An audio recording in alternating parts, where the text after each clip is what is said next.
मेरठ में ललिता गौतम की हत्या हुई। 15 मई का वो दिन था जब वो अपने घर से निकली थी और 17 मई को उसकी डेड बॉडी बरामद हुई पास के ही गांव के खेत में। और उस पूरे मामले में पुलिस ने एक आरोपी को जेल भेजा। ये कहा गया कि इन्वेस्टिगेशन में 2 और आरोपी आए हैं, लेकिन उनके ऊपर जो धाराएं थीं वो साक्ष्य मिटाने की धाराएं लगाई गई। किडनैप की धारा पहले थी, लेकिन बाद में वो हटा दी गई। जिन 2 लोगों को बाद में जेल भेजा गया, उन दोनों को कोर्ट से खड़े खड़े ही जमानत मिल गई। उसकी वजह ये थी कि उनके खिलाफ जो धाराएं लगाई गई वो 7 साल से कम की सज़ा उन धाराओं के अंतर्गत आती है। परिवार शुरुआत से ही लगातार ये मांग कर रहा था कि जो इन्वेस्टिगेशन है उसमें बहुत ज़्यादा झोल रखा गया है, बहुत कमज़ोर किया गया है इन्वेस्टिगेशन को, और जो आरोपी हैं उनको लगातार उसका जो फ़ायदा है वो दिया जा रहा है। बाद में जो 2 आरोपी बनाए गए उनमें से एक आरोपी जो है वो पीएससी का जवान है और मुरादाबाद में तैनात है, लेकिन घटना के वक्त गांव में मौजूद था और घटना स्थल के आसपास ही वो रहा। बावजूद इसके उसको पुलिस ने फ़ायदा दिया। और जब 8 जुलाई को परिवार प्रदर्शनकारियों के साथ, गांव के अपने मिलने वाले लोगों के साथ, दलित संगठनों के नेताओं के साथ मेरठ के कलेक्ट्रेट पहुंचा और वहां पर उन्होंने अपना प्रदर्शन किया, तो उन पर लाठीचार्ज कर दिया गया। इसके बाद ये मामला तूल पकड़ गया और अब इसमें बहुत सारे जो सियासी दल हैं वो भी इन्वॉल्व हो चुके हैं। मेरे साथ जो ललिता गौतम जिनकी हत्या हुई थी उनके भाई हैं प्रशांत, पहले तो आपसे ये जानना चाहेंगे कि आप करते क्या हो? जी, मैं बीएससी बायो से कर रहा हूँ और मैं फर्स्ट ईयर का छात्र हूँ। अच्छा। BSc bio. ये जो केस है पूरा, इस केस को आप शुरू से देख रहे हो जी, और इसकी बारीकियां भी समझ रहे हो, जी। पैरोकारी भी कर रहे हो, तो इसमें कहाँ कहाँ आपको चूक नजर आई और थोड़ा सा घटनाक्रम भी बताइए। मेरी बहन 15 मई को कॉलेज के लिए निकली थी।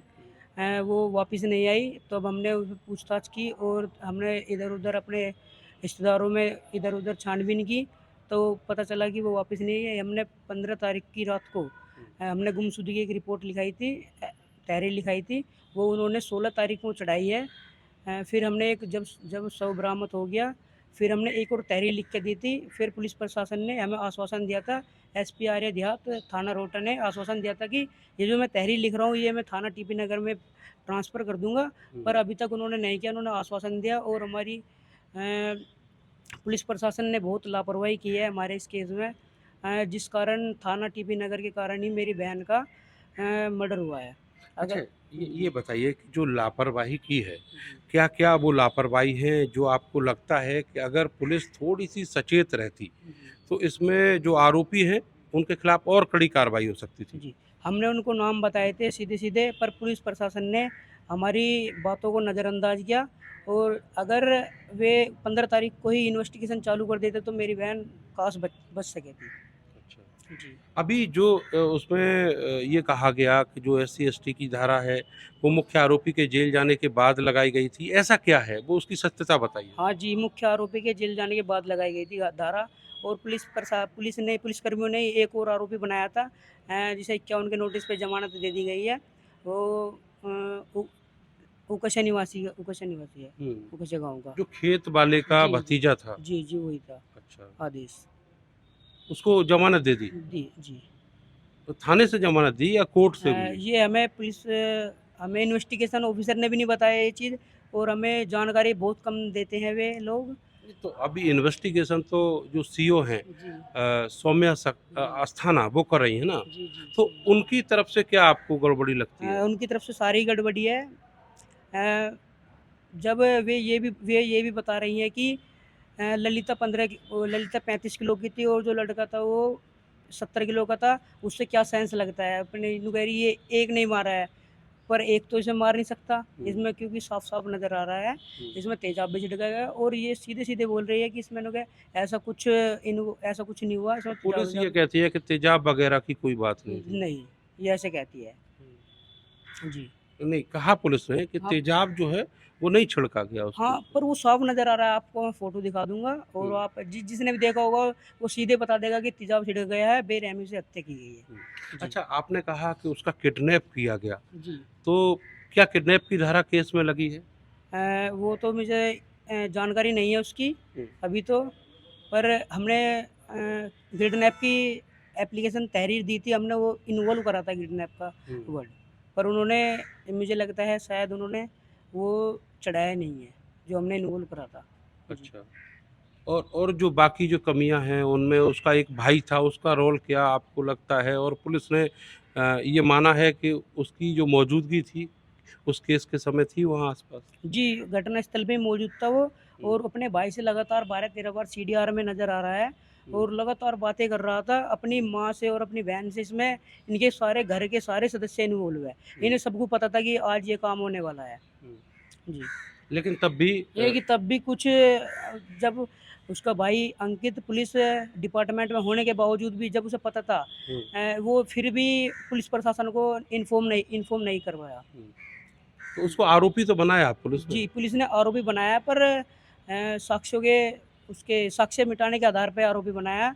और हमारी डिमांड ये है कि वो जब वहीं पे था और उसने मर्डर कराया, उसने अपने भाई के साथ ही, उसको वही धारा उन्हीं धाराओं में तरमीम हो जिस धाराओं में अंकुश गया है। क्या आप उसके सस्पेंशन की भी मांग पहले से कर रहे थे? सस्पेंशन की मांग नहीं कर रहे, हम सीधा टर्मिनेट की मांग कर रहे हैं। सस्पेंड में तो आ जाएगा, फिर नौकरी नौकरी हो जाएगी। नहीं, फिर अभी जैसे ये जो लाठीचार्ज वाला मामला हुआ उसके बाद जो पुलिस के अधिकारी हैं उन्होंने बात की वहाँ मुरादाबाद में पीएससी के अधिकारियों से, उसको सस्पेंड कराया है।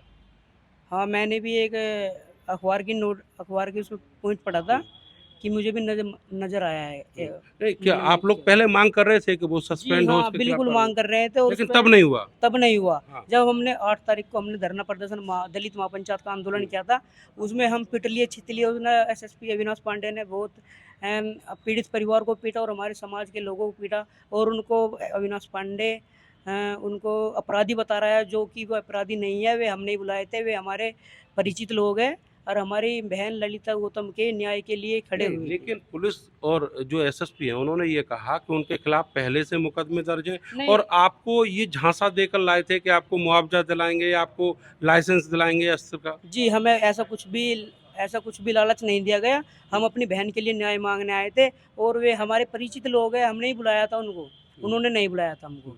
और जो ये एसएसपी अविनाश पांडे, ये अपने पुलिसकर्मियों के द्वारा ये हमारे घर पे भेज रहा है कि इनके जो पुलिसकर्मी है ये हमारे से हमें ढूँढ रहे हैं चारों तरफ, इसीलिए हम 8 तारीख से फरार है अपने घर से। मेरे पिताजी और मैं और एक ताऊ जी, हम घर पे भी नहीं पहुँचे हैं, अभी तक भी मैं ऐसे ही पेपर देने आया हूँ। क्या क्यों ढूंढ रहे हैं वो? कोई दबाव है हाँ आपके जी, ऊपर? दबाव ये है, वे बोल रहे हैं कि आपको ये बोलना है कि वे जो जिन पे मुकदमा 18 जनों पे मुकदमा दर्ज हुआ है और जो 7 जेल में गए हैं, आपको ये बोलना है कि वे हमने नहीं बुलाए थे। अगर हम नहीं बुलाए थे, पर हम नहीं आपने बुलाए। ही बुलाए जी, थे? हम नहीं बुलाए थे। तो क्या आपकी बात नहीं सुन रही थी पुलिस यहाँ पे, जो आपको बुलाना पड़ा उन्हें? हाँ जी, हमारी बात कुछ नहीं सुन रही थी पुलिस प्रशासन, हमें आश्वासन पे आश्वासन देते जा रहा था। हमने 19/6/2026 को भी हमने एक ज्ञापन दिया था, जिसमें हमें 26 तारीख तक का आश्वासन दिया गया था। हमें उस आश्वासन को मद्देनज़र रखते हुए फिर उस आश्वासन के बाद हमने सीधा बोला था कि अगर 26 तारीख तक अगर जो कुछ कार्रवाई नहीं होती है, हम दलित महापंचायत का आगाज़ करेंगे। और हमने किया 8 जुलाई पहले को। बता दिया था जी, आपने हमने पुलिस को? पहली 19 तारीख में बता दिया था, हमने दलित महापंचायत का आगाज़ करेंगे। उन्होंने 26 तारीख तक का टाइम दिया था, तो जिसमें यहाँ पे कोई नहीं मिला आपको? यहाँ कोई अधिकारी बात जी नहीं किया? नहीं, हम यहाँ पर पहुँचे थे और कलेक्ट्रेट ऑफिस का इन्होंने सीधा ताला बंद कर दिया था, जो आज तक इतिहास में कभी बंद नहीं हुआ है ऐसा। हम दलित हैं, इसलिए हमारे साथ ऐसा किया गया। और अविनाश पांडे बोल रहे हैं कि वे सड़क पे इनको सालों ने इनके इतनी जाति मानसिकता भरा लोग है ये अविनाश पांडे, पूरी जाति मतलब दलितों से तो बहुत नफरत करता है, इसलिए ये वर्ड बोल रहा है। तो आप क्या मान के चल रहे हैं कि अब आपको क्या इंसाफ की मांग है आपकी? क्या केस का इन्वेस्टिगेशन जो चल रहा है उसमें भी आप ये चाहते हैं कि उसको फिर से देखा जाए, उसको एक तरीके से रिव्यू हो उसका? जी हाँ, हम सीबीआई जांच चाहते हैं। और जो सीओ ब्रह्मपुरी सोम्या अस्थाना, उसने इस इन्वेस्टिगेशन को इधर-उधर घुमाया है और अच्छी तरीके से इन्वेस्टिगेशन नहीं की है। क्या वजह क्या है उसकी, वजह क्यों नहीं ये किया? देखो, वजह ये भी हो सकती है, लेन-देन हो सकता है, पुलिस डिपार्टमेंट में उसका भाई है, उसकी भी थोड़ा सहयोग हो सकता है। सहयोग क्या, पूरा ही बाहर बाहर रहकर पूरी ही पुलिस जांच को अपनी पक्ष में लाने की कोशिश की गई है उसके भाई की। ये जो अवनीश काजला जी हैं कांग्रेस के नेता, आप बात कराना चाहते हैं किसी देखिए से? हमारे पूरे पार्टी का डेलीगेशन आज प्रतापपुर अभी आया हुआ है। 4 सांसद, उसमें 5 सांसद मौजूद हैं, लेकिन अभी तक सबसे बड़ा दुर्भाग्य ये है कि उनको काशी टोल पर रोक लिया। 3 दिन पहले हमारे पूरे डेलीगेशन को रोक लिया गया। तो सांसद इमरान मसूद, किशोरी लाल, हमारे प्रभारी राष्ट्रीय राजेंद्र पाल गौतम जी, प्रदीप नरवाल जी और हमारे तनुज पूनिया सांसद SC/ST के अध्यक्ष और तमाम वीरेंद्र चौधरी हमारे जो विधायक हैं, मतलब तमाम लोगों को एक करमवीर बोध क्या सांसद, परिवार से नहीं मिलने देना चाहते? यही तो सबसे बड़ा दुख है। इनका दुख बांटने तो लोग जा रहे हैं, कोई वहाँ गुनाह करने जा रहे हैं। अगर एक किसी व्यक्ति के साथ इतनी बड़ी घटना हो जाती है किसी परिवार में, क्या संवेदना व्यक्त करना। गाँव में तो ये लोग नहीं है ना, आप परिवार में देखिए, तो फिर मैं कैसे? कह रहा हूँ गांव में कोई तो परिवार में है, इनके गांव है, शहर आप में मिलना कहीं चाहते पे हैं कांग्रेस के जो नेता आए हैं है। उनसे? आप आप भी करिए, भाई ने तो अच्छा, आपसे सबसे बात हुई मिलना है? चाहते हैं। जी हाँ, हम मिलना चाहते हैं। सबसे हमारे मिलना गाँव चाहते में हैं। हम बाहर तो इसलिए हैं कि हमारा पुलिस प्रशासन दबाव बना रहा है कि आप ये बयान दो, पर हम वो नहीं देना चाहते। हमारा पुलिस प्रशासन बहुत केवल बना दबाव बयान का ही है या और कुछ भी जी, दबाव और है? कुछ भी हो सकता है। ये बुला रहे हैं, ये बोल के तो घर पे भी अल्टीमेट दे के जा रहे हैं कि मैं अभी कहीं रिश्तेदारी में था, 3-4 गाड़ी पहुंची वहाँ पर, मेरी बुआ हुआ के उनको रिश्तेदारों को भी इनको उठाने तक की बात की कि या तो प्रशांत का पता बता दो, यानी हम तुम्हें उठा के ले जाएंगे। मम्मी पापा भी घर पे नहीं है? जी, मम्मी घर पे है, पापा घर पे नहीं है। और अकेली मम्मी घर पे है अकेली मम्मी और सिस्टर है छोटी, दोनों घर पे है। और बाकी सब लोग बाहर। जी जी। तो अब आप क्या मांग करना चाहते हैं, क्या कहना चाहते हैं? मेरी पहली मांग तो यही है, जिन पर फर्जी SSP अविनाश पांडे ने जिन पर फर्जी मुकदमे दर्ज कराए हैं उनको वापस लिया जाए। वे हमारे ही समर्थन में आए थे और बहन ललिता गौतम को न्याय दिलाने के लिए आए थे। उन पर फर्जी झूठे मुकदमे लगाए गए हैं, वे वापस कराए जाए। और दूसरी मांग? और दूसरी मांग है जो अविनाश पांडे है सीधा टर्मिनेट होना चाहिए। इसका जातिगत व्यवहार बहुत ही खराब है। ये अधिकारी नहीं लगता बिल्कुल भी। अच्छा, चलिए ये तो दूसरा एक बात हुई, लेकिन जो आपसे रिलेटेड बात है वो है CO सौम्या अस्थाना जो विवेचक है इस केस की, उनको लेकर आप क्या मांग कर रहे हैं? उनको लेकर ये मांग है, वे भी सीधी टर्मिनेट होनी चाहिए। उन्होंने भी धांधलेबाजी करी है इस केस में, इधर उधर घुमाया है हमें, कभी इधर की बात बताई गई है। अगर जो हम अपने न्याय की आवाज़ उठाने गए हैं तो सीधे हमें धमकी दी गई है घर पे आके कि अगर जो आप न्याय की आवाज़ उठाओगे तो हम आप पे मुकदमा दर्ज करेंगे। और जबकि ऐसा किसी भी संविधान में नहीं लिखा गया है। आर्टिकल हमें 19 इस चीज़ की इजाज़त देता है, हम अपना धरना प्रदर्शन कर सकते हैं। ये ललिता गौतम के भाई हैं और जैसा कि वो बता रहे हैं कि जिस दिन से लाठीचार्ज हुआ उस दिन के बाद से वो और उनके पिता घर से भागे हुए हैं। वहाँ घर पर पुलिस रोज आ रही है, उनके ऊपर दबाव बना रही है और ये दबाव बनाया जा रहा है कि वो पुलिस के पक्ष में बयान दें। और क्या दबाव हो सकते हैं ये तो तभी इनको मालूम पड़ेगा जब पुलिस से ये रूबरू होंगे। लेकिन फिलहाल इन्होंने घर की तरफ जाना बंद कर रखा है। इससे पहले चंद्रशेखर आज़ाद आए थे, वहाँ भी जो पीड़ित परिवार है वो उनको टोल प्लाजा पर मिला था। और अब फिर से जो कांग्रेस पार्टी का प्रतिनिधिमंडल दिल्ली से आया है जिसमें कई सांसद शामिल हैं, प्रभारी उत्तर प्रदेश के राजेंद्र पाल गौतम वो शामिल हैं, उन सबको अब काशी टोल प्लाजा पर रोक दिया गया है। परिवार उनसे मिलना चाहता है क्योंकि वो उनका दुख बांटने के लिए आ रहे हैं, लेकिन पुलिस उनको मिलने देना नहीं चाहती। पूरे गांव को चारों तरफ से बंद कर रखा है। गांव में जो घर है वहां तक पुलिस का पहरा है और जो परिवार के मेल मेंबर्स हैं वो इधर उधर घूम रहे हैं। समझा जा सकता है कि जो इंसाफ देने की बात हो रही है वो कितनी जमीनी है और किस तरीके से पुलिस इस परिवार को इंसाफ दे रही है। कैमरा सेवकी सानू के साथ मैं नरेंद्र, भारत समाचार, मेरठ।